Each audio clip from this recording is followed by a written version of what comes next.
Revolution Radio proudly presents, live from the heart of the Blue Ridge, Roanoke, Virginia. It's the Just Bernard Show with host Bernard Alvarez. Join Bernard as he shares topics that reveal the real matrix and empower your human experience, including world liberty, the esoteric, suppressed technologies, spiritual ascension, and human consciousness.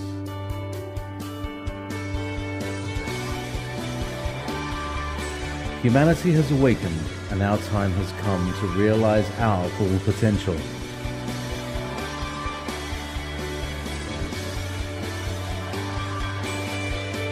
And now, live from the Star City,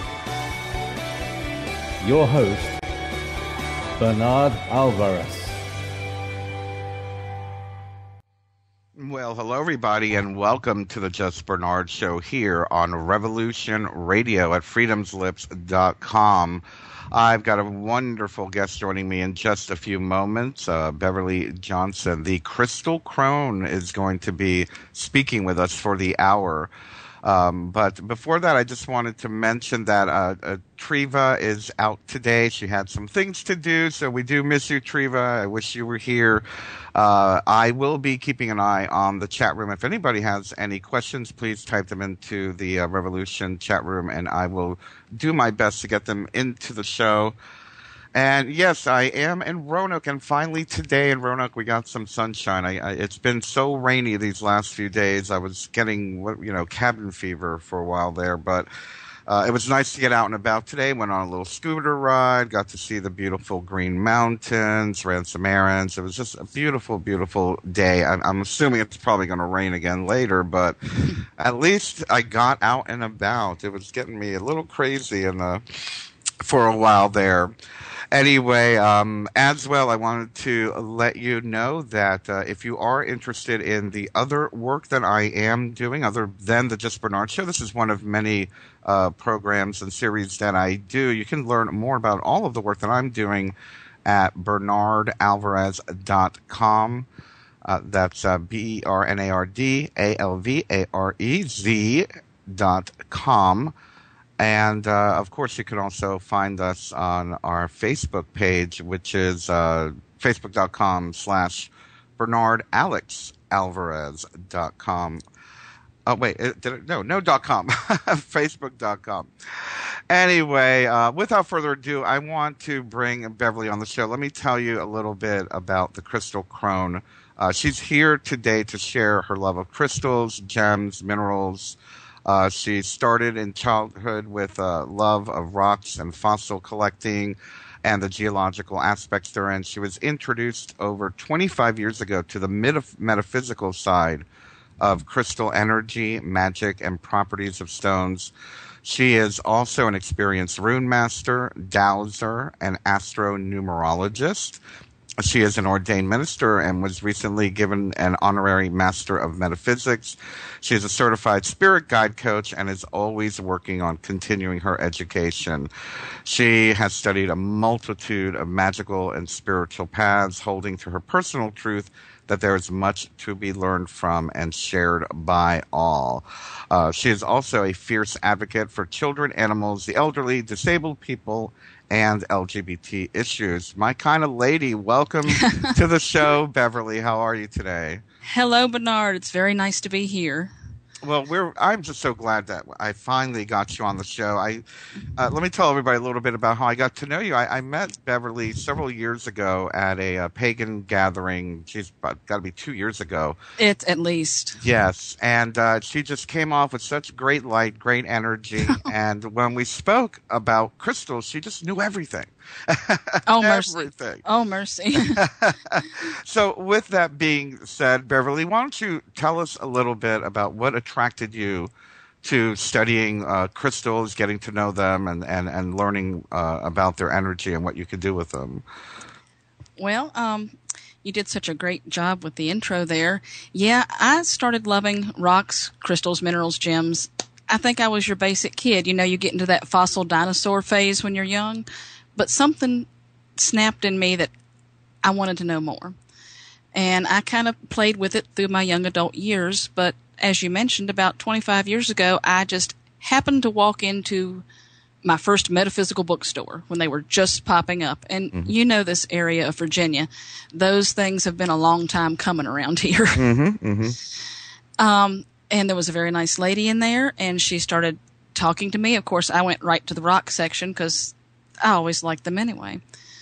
And she started talking to me, and she handed me a book, a very simple little book by Scott Cunningham. Ah.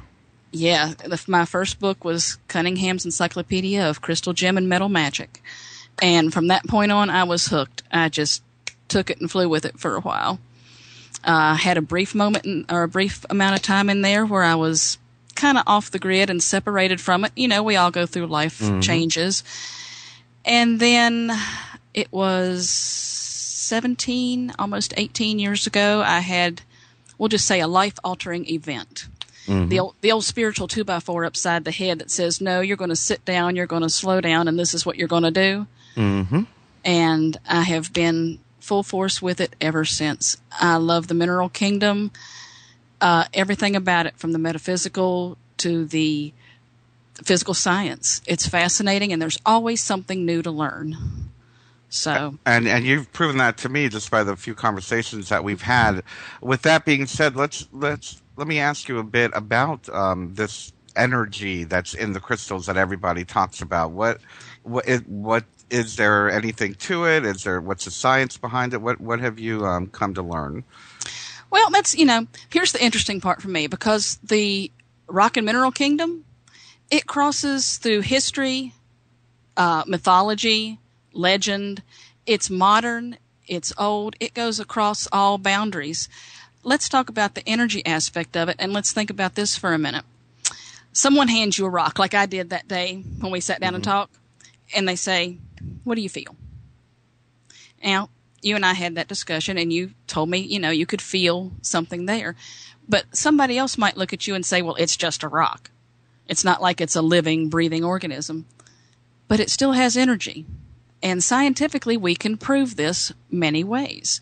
We can prove it in the fact that there are some rocks that are magnetic, like magnetite. We can prove it that quartz crystal, which is used in computers, it's used in watches, it has a piezoelectric effect. It stores and can generate and transmit electricity. These are scientific aspects. You can even break it down to the fact that we know that everything in our universe is created by atoms and molecules and elements and particles, and those different bits and pieces move to create the combinations that make us and the world around us. So why would anybody doubt that there could be energy in a rock or a stone? You see where I'm saying with that? What I like to use as an example, they talk about crystal energy and the monoliths, such as Stonehenge or the pyramids. That's where it gets a little bit, it's kind of like the chicken or the egg theory, which came first. Let's take Stonehenge, for example.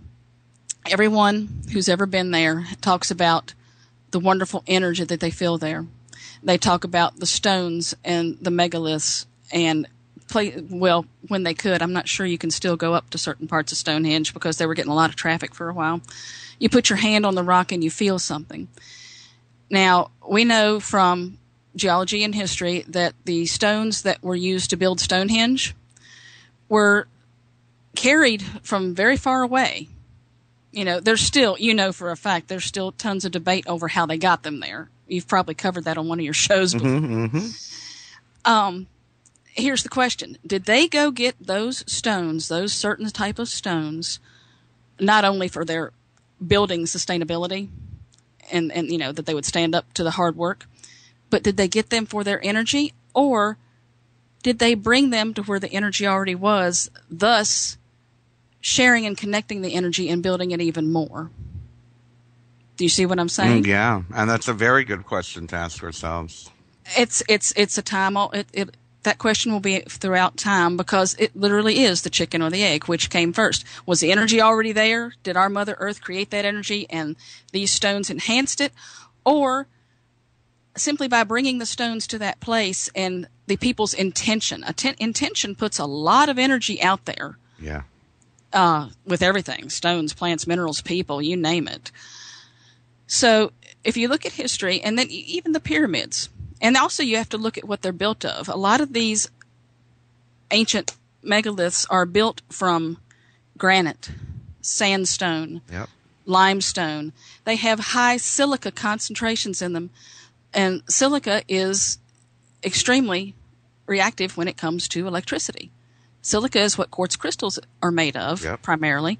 And, I just finished mentioning about how they have the piezoelectric quality about them.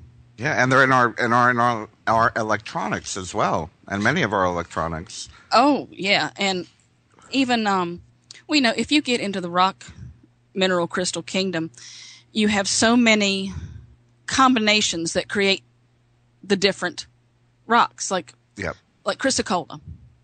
Or, no, here's a really good one. There is a stone that is called quantum quattro silica. It's a mix of smoky quartz, chrysocolla, shattuckite, malachite, azurite, and I know I'm missing one, but I've listed them off and I've lost count of my fingers. But most people will know, or if you don't know, look up quantum quattro. It's a mixture of all these different minerals that make the stone.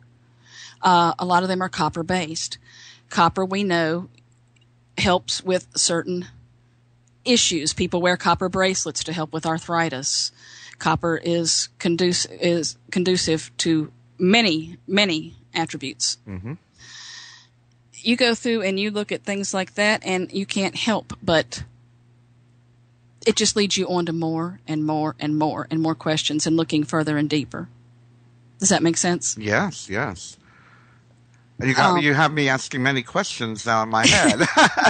Well, and people also, they come up, the one thing I get is people will come up and they'll say, well, it's just a rock.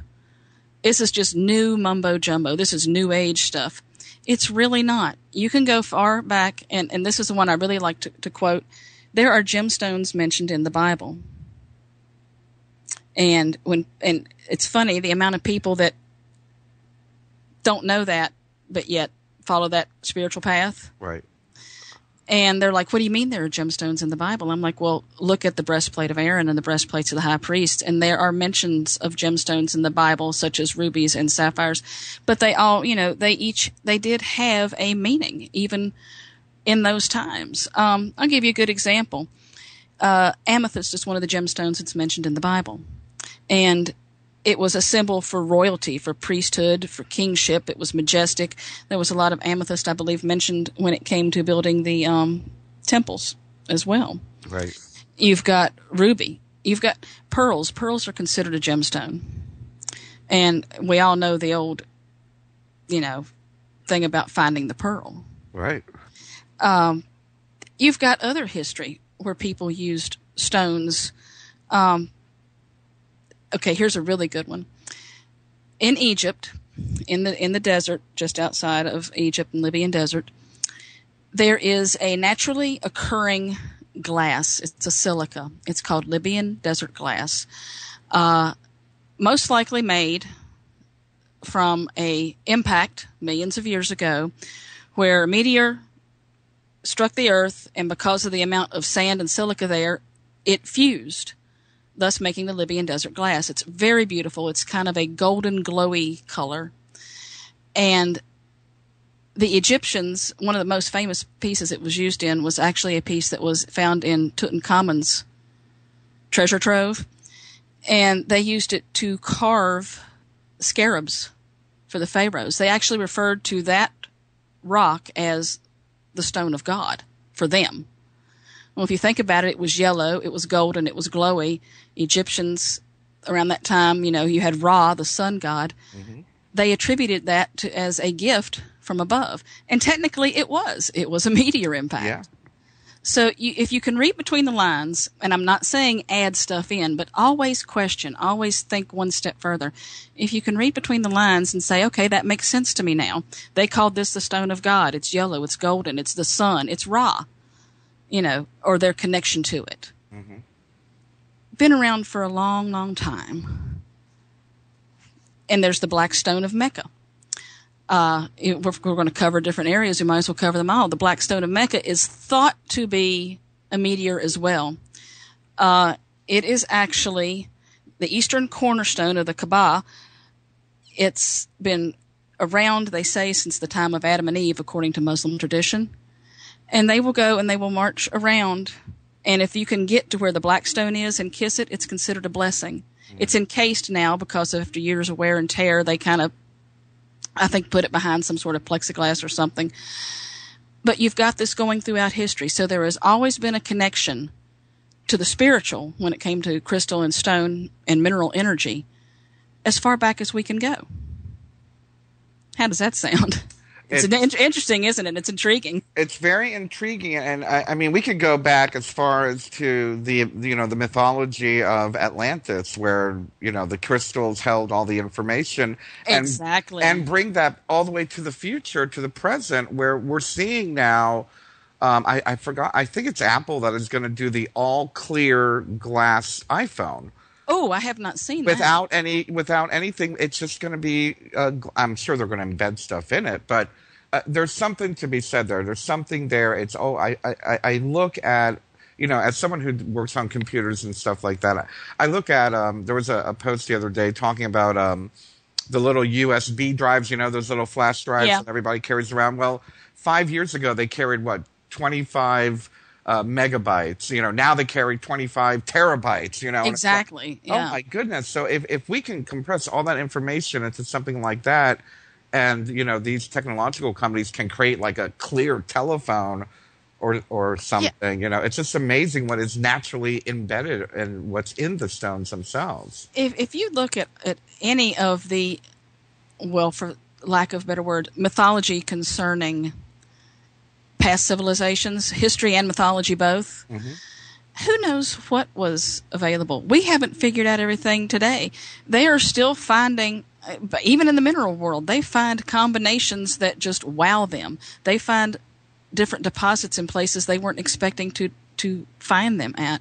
And, you talk about Atlantis and Lemuria. Mm-hmm. Okay, you've gotten on one of my favorite topics right there.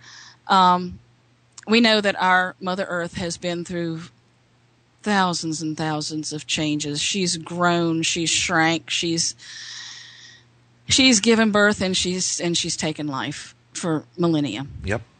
The whole Atlantis and Lemuria thing, there is actually a crystal, and it is called a Lemurian seed crystal. They are found in Brazil, and they're very unique. Now, a lot of people might.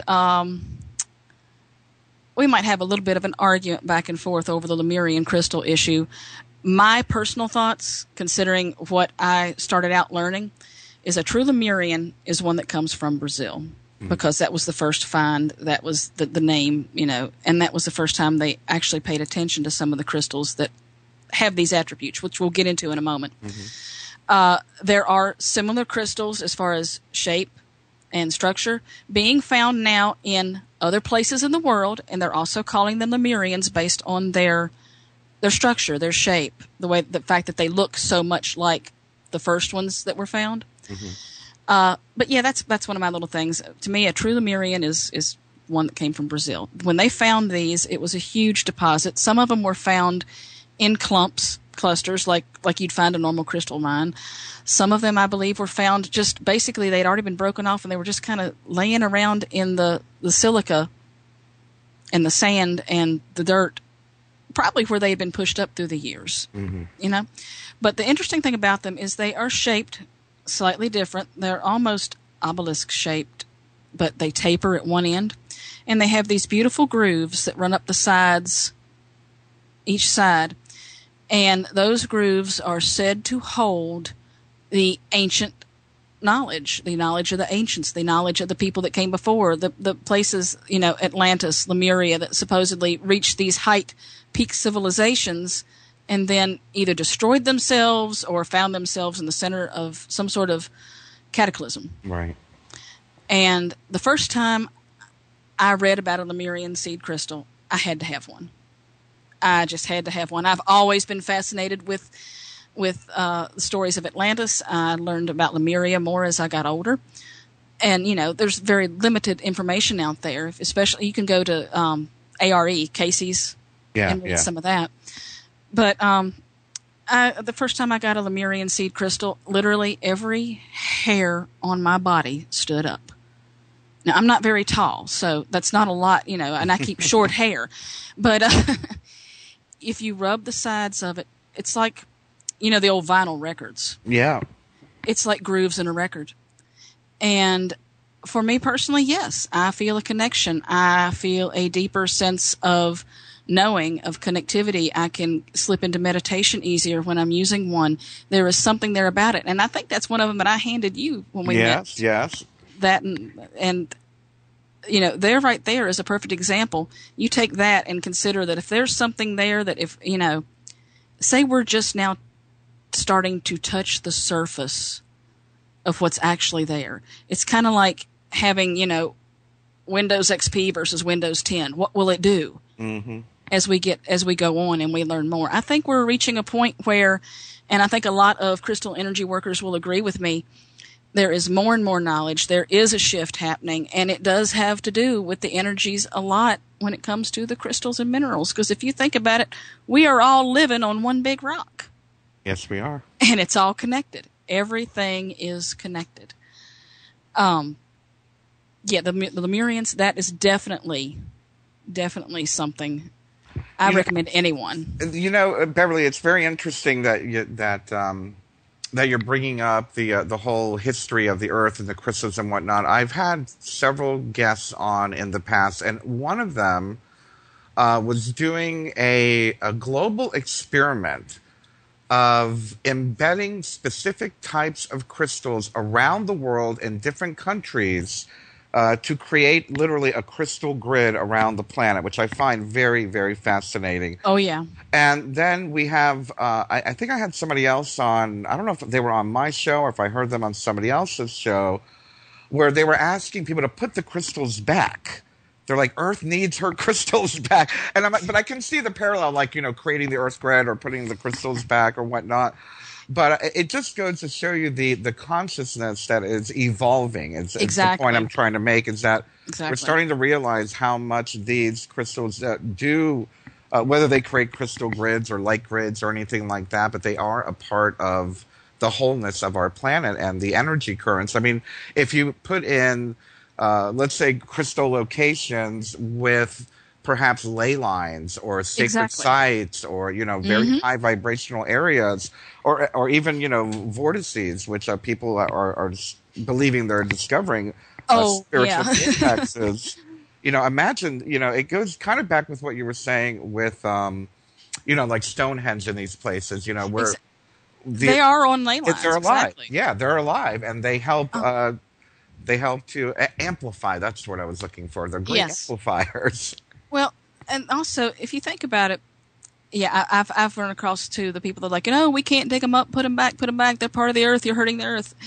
That kind of tugs at you a little bit. It really does. If you're really into rocks like I am, that kind of tugs at you. But I look at it this way.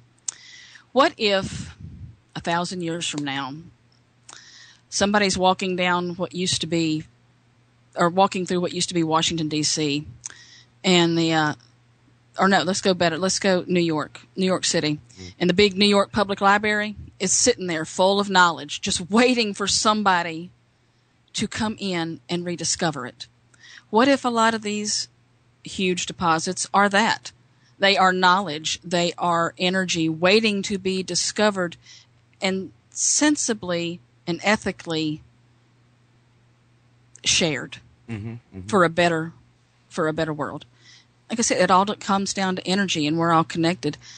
And right down to the fact that, yes, we are flesh and blood, but we are connected to these rocks and minerals as well.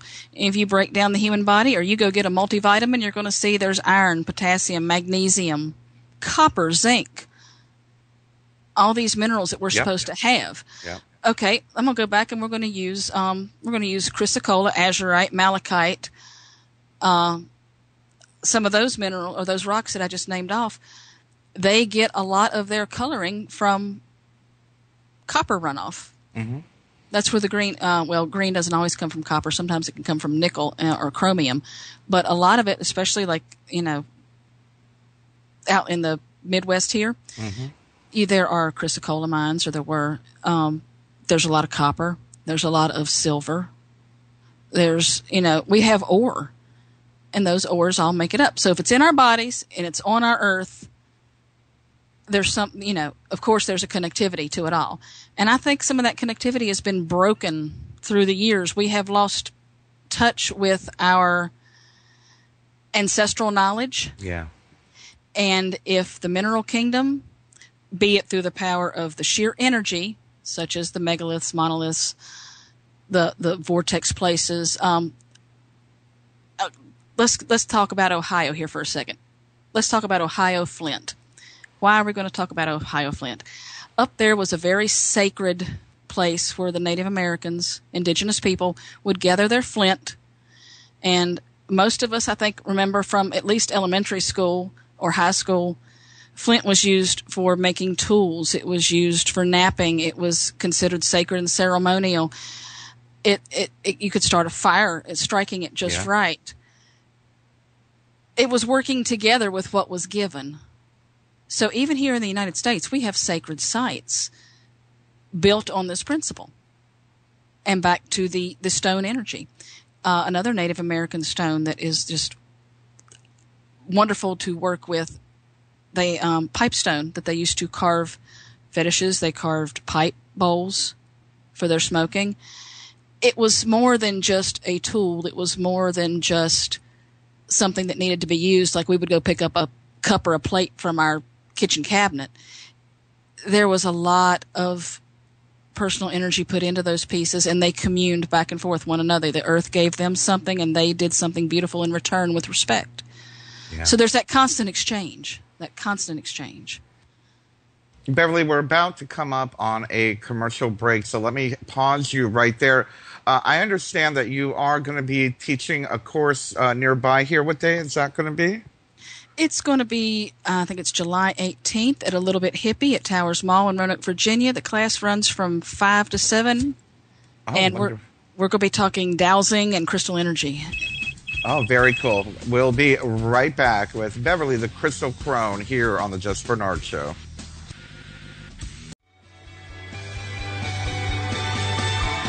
And now, back to your host, Bernard Alvarez.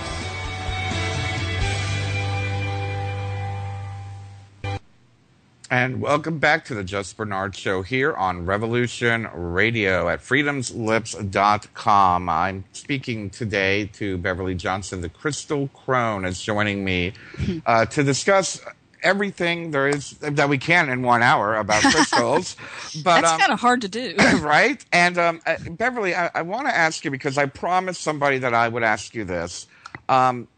Crystals hold memory. And this is a very well-known fact, or it's just an accepted fact. Yes. And I noticed that even with within my peers, people are very, very sketchy about letting other people hold their crystals or touch their crystals. I am so glad you brought that up. And everyone wants to cleanse their crystals. I literally had a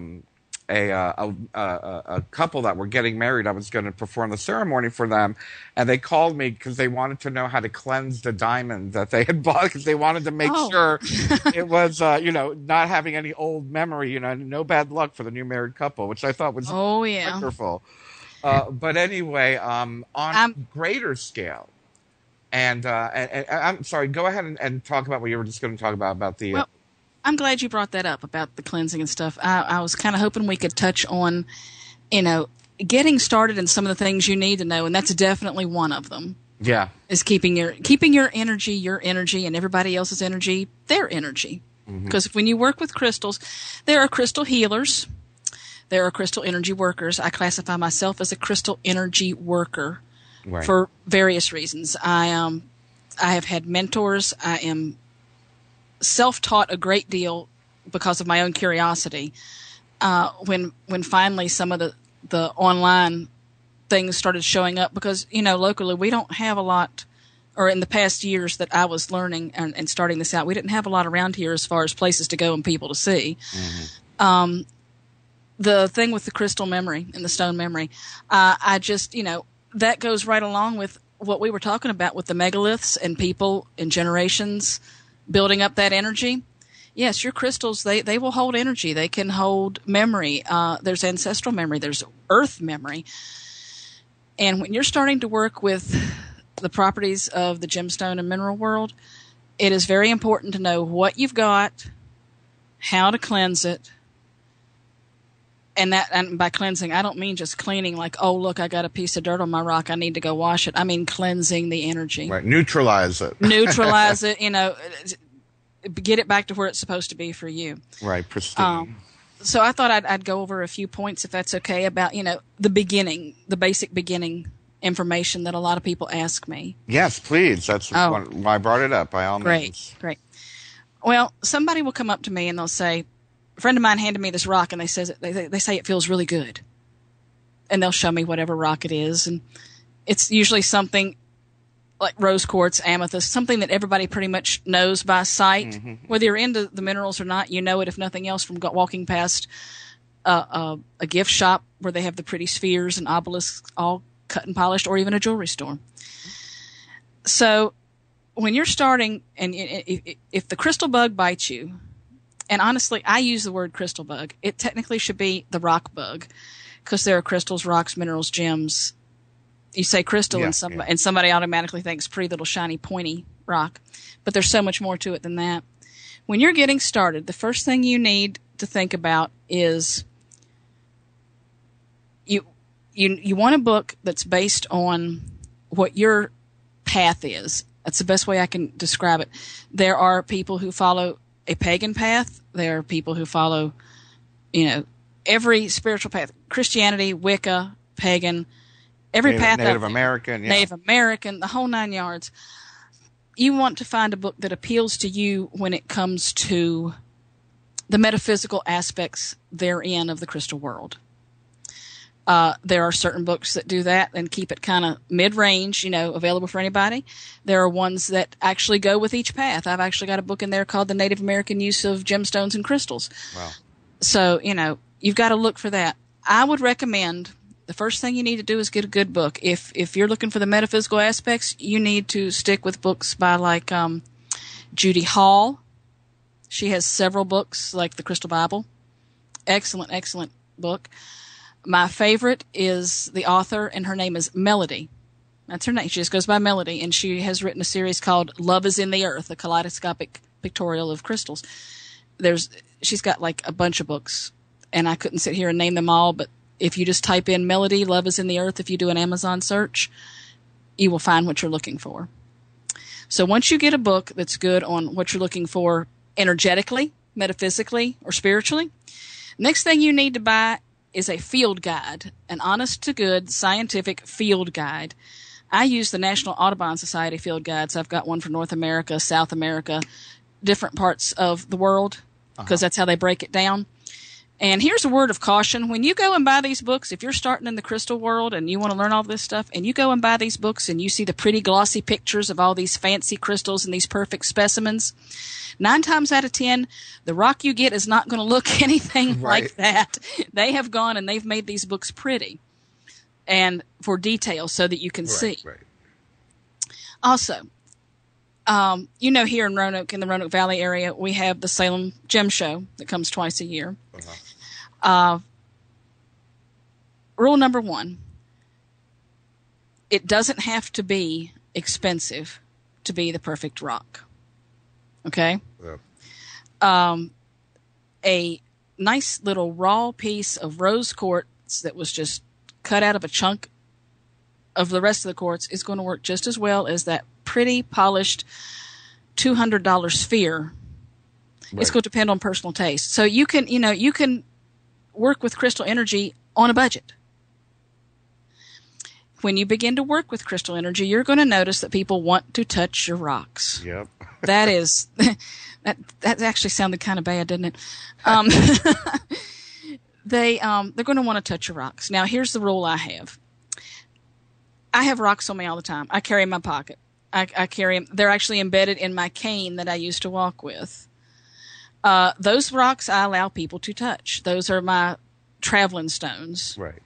My work set, nobody touches other than me unless I give them permission, unless I'm working with that client and they have permission to touch them. You don't want tag energy hanging on to you or the crystals you're going to be using in your energy work. Whether you decide to go into crystal healing, whether you decide just to go into energy work, like I put together crystal energy kits for people that help with things like enhanced meditation, peaceful home, more abundance in their lives. You don't want anybody's energy other than yours on that. One thing that really gripes me is I will see ads, especially, and I hate to say this because I use eBay, but I see ads and sales on places like eBay that say, special powerful crystal charged just for you by so-and-so and so-and-so. And I tell all my clients and I tell my friends, why do you want a crystal that someone else charged, used their energy to charge for you? You can do it yourself, and you need to learn how to do it yourself. That takes time. It takes some one-on-one. I mean, first time I sat down and tried to charge a crystal, we won't even discuss what happened. It just, of course, that was 20 some odd years ago. It takes time, it takes practice, it takes dedication, it takes getting to know each rock, each mineral. It means getting to know their properties. Cleansing. If you do use your crystals a lot around people, you're going to want to cleanse them. If you're out in crowds, I've got certain jewelry pieces that when I wear out to do either a class, which I do once a month sometimes, or just if I go to the gym show, when I come home, my crystal jewelry goes off and is immediately smudged. Because I've been around bunches of people and all different types of energy, right. And I want to keep myself centered with that. Let me jump in there, Bev, because I want to ask you, does that also include things that you buy at like Mayer's Jeweler or something, your diamonds, your emeralds, your rubies? I would say yes, because even though it comes from a jewelry store, and a lot of jewelry pieces these days are lab-grown, lab-created. Right. Still the same principle. They just rushed it along. I have my own personal thing with that. I will not tarnish anybody else's with my opinion on that. Well, I like the real stuff. I like the real stuff. Right. And the reason why I'm mentioning this is that a lot of people may have, a diamond engagement ring, and who knows, that could have been a blood diamond from Africa or something. Exactly. There's that. There's even the old. I got grandma's ring. I got great-grandma's wedding ring or something like that. Or you go to the antique store and you find an antique piece of jewelry. Right. So, same principle applies. You want to cleanse it in the way that there's many ways that you can cleanse crystals. First thing you have to know, when you're talking about jewelry and most crystals, you can rinse them off with water. As far as actually cleaning. Cleansing, not so much. Smudging. Most people these days know what a good smudge stick is. You can find them in just sage or sage and a variety of different other herbs and plants, sage and lavender, sage and cedar. Pick whatever's right for you. I like sage and patchouli. I'm an earthy sort of girl. I like the patchouli smell. You can run your crystals, stones, jewelry, rings, any of that through a good sage smudging. Some stones, and this is where that field guide comes in handy. Every stone has a different hardness factor. I'll get into that in a second. It's how much they can put up with. Talc is a 1, whereas a diamond is a 9. Right. Quartz crystal is a 7. A corundum, which is a ruby or a sapphire, is an 8. It's their hardness. It's what they can put up with. So you could take that diamond ring and you could set it in a little plate, a little dish of dry sea salt, and that will absorb any negativity out of it. But you wouldn't put a piece of, like anything that had, what's a good example? You're talking about crystal or metal? Because I'm thinking a silver ring might not be a good idea in the salt. Well, no, it wouldn't. I'm talking about the stone itself. As far as, when it comes to rings, you're going to smudge because you don't want to put silver or gold on the salt. No. Stones themselves, you could set them in a bowl of salt, dry salt. A lot of people like to hold them in running water. And by running water, I don't mean tap water. I mean going out to a creek. Right. They'll take their amethyst, their quartz, their rose quartz. They'll go hold them in their hand and running in a creek. That will help with that tremendously. Smudging is the safest way. There are actually 2 stones that are known, or I have 2 favorite stones. There's a couple more. They don't hold negativity. They actually transmute it and turn it into positive energy, or they dispel it completely. They never have to be cleansed energetically. That's kyanite, preferably blue kyanite, and citrine. Oh, one of my favorites. You can take a nice little piece of citrine.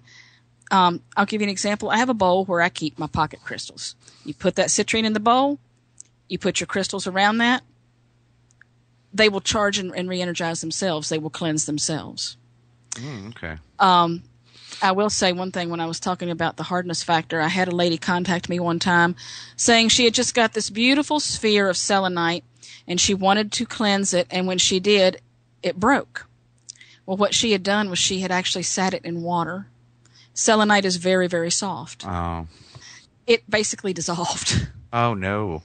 Yeah, it created a fracture in it and then ended up dissolving. You have to be careful with that. Right. I say stick with smudging. Smudge that ring. Smudge the crystals when you bring them home from the shop. Smudge them when you open them up from the mail if you've ordered it online. Smudging is the safest, easiest way. Now, you said that quartz is a 7 or an 8? Quartz is a 7 to a 7.5, depending on how it grows. If you've got a quartz crystal, it's harder because it's solid, like the quartz crystals I showed you that day. Right. There are types of quartz that they are a little bit harder because of their makeup, or a little bit softer. The reason I ask is that my priestess, back when I was a fledgling doing what I'm doing now, she literally forced me to wait till the first night of the full moon, drop my quartz crystals in a crystal glass, like a Waterford crystal glass or something. Yeah. With water and sea salt, and to leave it out in the moonlight for 3 nights before I could touch it. Exactly. Does that really work? That's more of an energizing technique. Okay, that's a lot of work.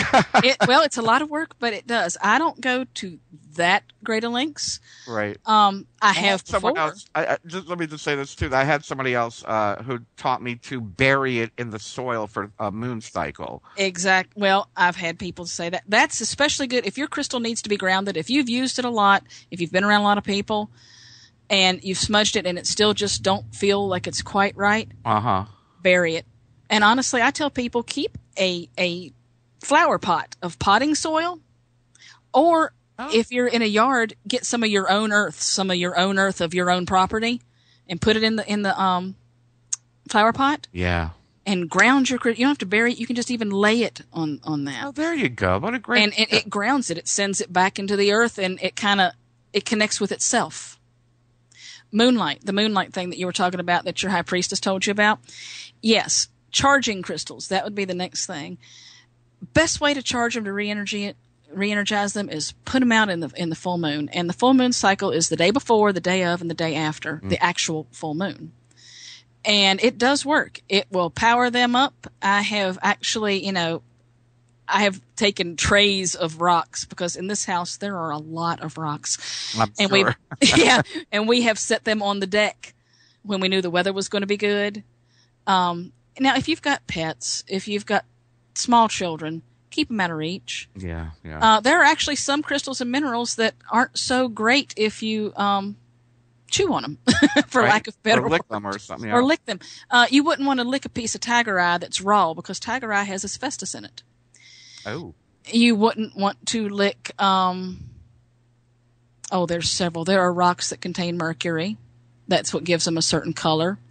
There are rocks that, I've even got a meteorite here somewhere that has a huge amount of nickel in it that I added to my collection. You wouldn't want to really lick that. It wouldn't really hurt you, but you wouldn't want to lick it. So you don't want your kids getting near it. You don't want your pets. The curious dog says, hey, look, that looks like a ball. I'm going to play with it and pick it up and carry it around.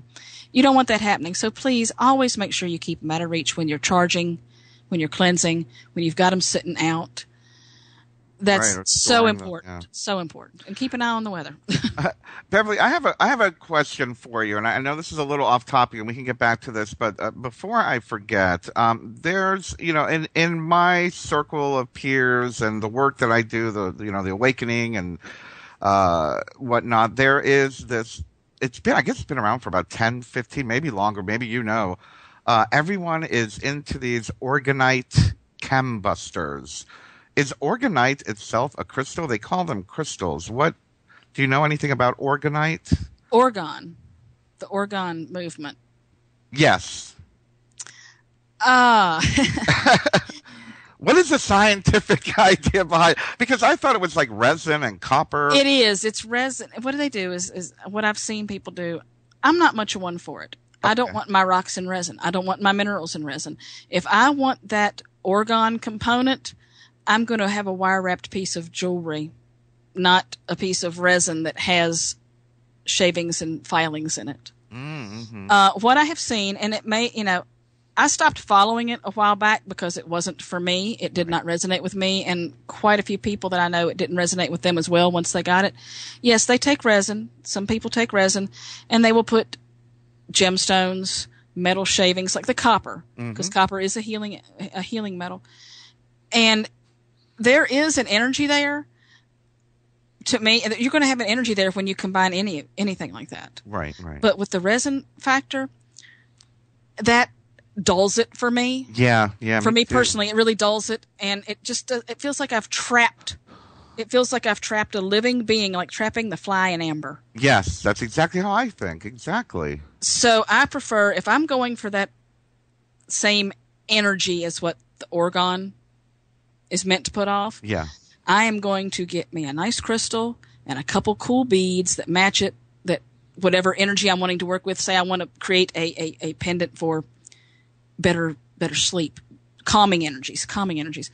I'm going to find me a nice piece of maybe blue lace agate, a celestite, and maybe some quartz. And I'm going to wire wrap that into something. I'm going to put them in a pouch together, a cloth or a leather pouch, like a medicine bag. I would rather have it that way. I've actually gone through and gotten just gemstone beads, and because I needed felt like I needed extra protection or extra grounding for the day, just strung them on a piece of copper wire, wrapped them around my wrist, and just carried it like that for the day. Oh, there you go. But I don't like the resin. I don't like, to me, like I said, it feels like I have trapped them. It feels like I'm keeping them there against their will. I know that might sound silly to some people, it's just like you said, that fly in amber is kind of what it reminds me of. And I just had to ask because I get so much information on this stuff, and I'm like, and that's just my personal. I mean, if it works for someone else, that's great. And let me please put that in there. When you start working in the crystal energy field, you are going to hear different teachers, different talkers, different lecturers, different people with different levels of experience, and they're all going to have something unique to say. You're not going to like all of it, or you're going to love part of it. Some of it will resonate with you, some of it won't. That doesn't mean that anybody is wrong or that way is not right. Right. It just means you've got to find what resonates with you. And there is so much to learn and share that if we each shared a little bit and took those bits and pieces, it'd work a whole lot better and a whole lot faster, and I think we'd get farther with our full intentions when it came to re-energizing the world. I agree. Take what works. Take what works. To go on and to actually go back a little bit, we were talking about crystal memory, and I think I said I was going to mention this to you. Knowing where your crystal comes from, a great example, someone had asked me, do you feel there's so much racism in the South because of all the quartz underneath? And I was like, well, I guess if quartz can hold memory, maybe there's like some kind of imbalance there. And if you take that quartz with you, maybe you're going to take that with you. Is it important to know where your quartz came from? Or your crystals came from? And is it true that a region can literally have memory due to the mineral underneath it? Yes, a region can hold memory. It will hold that. As far as that question about the racism in the South and because of all the quartz in the area, it's, I would have to say at this point, seeing what I've seen and some of it being quite unbelievable, even for me at my age, I would have to say there probably is some memory there. It is important to some extent to know where your crystal came from. Maybe not down to the last minute detail, but I have several crystals from Madagascar. I don't know what part of Madagascar they came from. I have crystals from, I've got crystals from the Middle East that the minute they get here, Oh my goodness! I can't believe it. We're out of time. Darn it. Oh, well, we'll have to do some more of this. Yes, we will. Yes, we will. And I want to thank you so much, Beverly. And I hope everybody, you've picked up some new info. I know I did. We will see you next week. You can find Beverly on her Facebook page, facebook.com. Look for the Crystal